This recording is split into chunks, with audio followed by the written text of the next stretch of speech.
It's one of those, Dennis, wasn't it, when he relied on a little bit of luck, and unfortunately for Ronnie fans, it hasn't happened that time. I don't blame him for playing to bring both pink and black into play. He probably felt, if I get a thin kit, I might go up for blue or bought colour. We'll have a little look at it again in a second, and he was relying on a bit of luck, Dennis, but as you rightly say, he was trying to bring pink and black into play.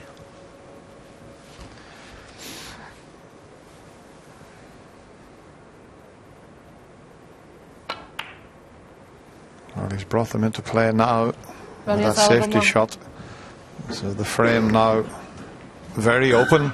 Only the two reds and the side cushion safe.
Gone a little bit awkward again, this frame, with this area behind the black spot, the safety zone.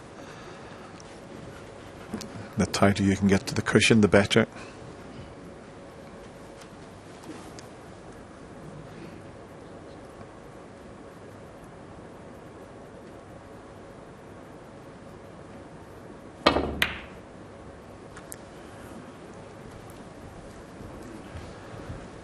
Ronnie this time will be forced to play off the two reds that are tied up. Not a bad thing from his point of view. The only thing is he's got to get this right. Lots aside. Because if he knocks one red away, he's got to be careful he doesn't knock it over the middle pocket. And what happens, he's given the advantage to Ali Carter, because if the one red goes up past the middle pocket, Ali will play off the one that he leaves there. And that was clever. He's tried to move them, but that's a terrific shot. Believe it or not, that is a superb shot. He worked that out, that he could knock both reds away, and it was a risky shot, but he played it to perfection. If he just had played the one red, well, he would have left himself in trouble. Couldn't agree with you more, Dennis. I think it was the best safety shot of the day. I think that was excellent. And that one shot has now put Ali in trouble this time. Where does he get safe?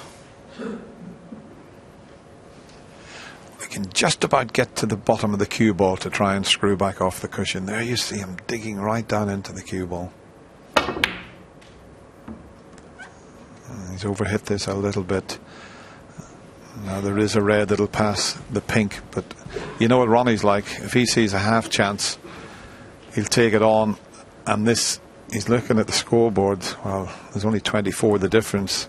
That's maybe just a little nervous glance to the scoreboard.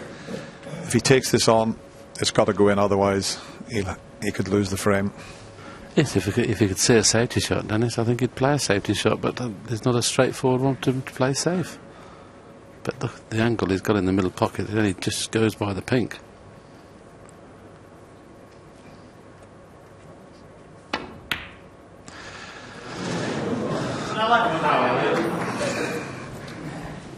Well, he went full-blooded for it. I thought he might roll it in, give it more of a chance. Once you play to stun this type of shot in, it's so much more difficult.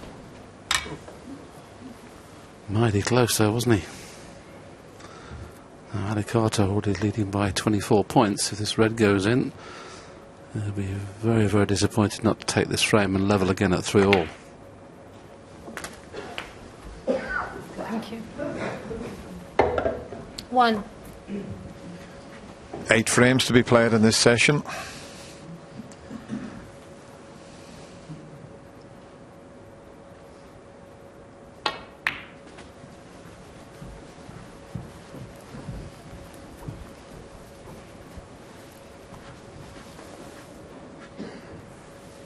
7. And the fact that Ali's going to have to start concentrating shortly on the lower valued colours, he'll have to pot a few more balls to clinch the frame. Blue back on 8. its spot would help, but doesn't matter which of the ball colours he takes as long as he keeps potting them. But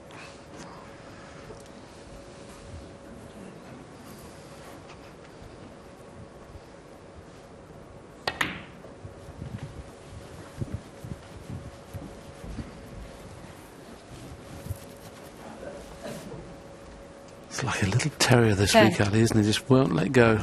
Whatever people have thrown at him, Judd Trump was 12-9 in front. He hung on to his shirt tails. Ronnie O'Sullivan's led throughout the match.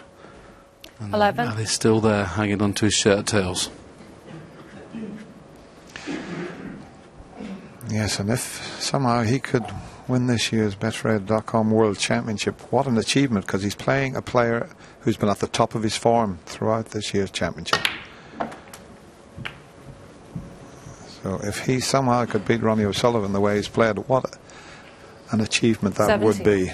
Long way to go, but he's creeping closer. Look at the tournament pot success rate. He's only 1% behind Ronnie. And I'm going to be honest, I think this is the best that Ronnie's ever played here at the Crucible. I know he's won it 3 times before, but for consistency I don't think we've seen Ronnie play better. So Ali Carter 18. has got it all to do, and so far he's doing it.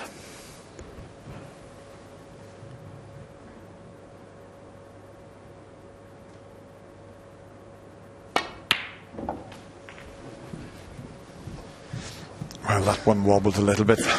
That's why he's finished tight on the side cushion. 20. I think his heart would have skipped a little beat there, because it definitely wobbled, that yellow.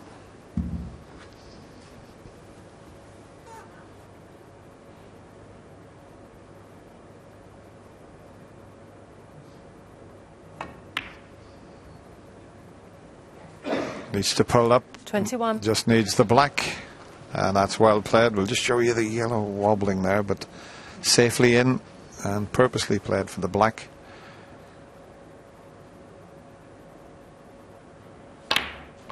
That's 52 in front with just 51 on the table, so another red to make absolutely certain. 28.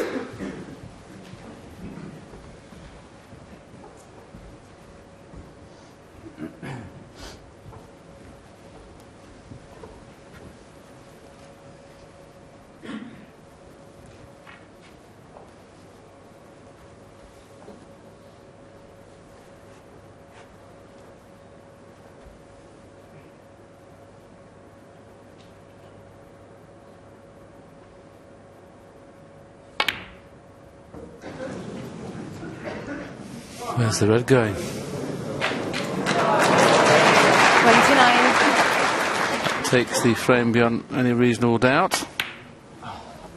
And the miss on the pink, I'm sure Ronnie will concede, and he has done. Rather a scrappy frame, that one. Ali Carter needed 2 or 3 chances, eventually has taken it and levelled the match once again, and we're level at 3-all.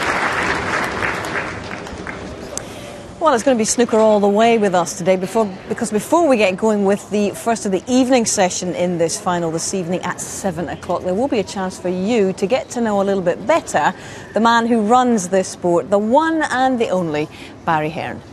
There's certain times when you look in the mirror and you say to yourself, you know what, you're pretty good. The shoulders go back, the chest comes out and say, Bazza, nice one. If Barry was chocolate, he would eat himself. He does love himself. He's great at making you feel good in yourself. I'll tell you what, the geezer on the right's better looking than the geezer on the left. All the players realise that I don't think he really cares what our opinions are about most things. He's just going to do it. He's come from a council estate in Dagenham and he's really built his life up and his career up from nothing. Phil, how are you? Pound for pound, he's delivered more excitement to the punter in the street than any other promoter. Don't start looking over your shoulder and saying, I should have done it. Do it or shut up.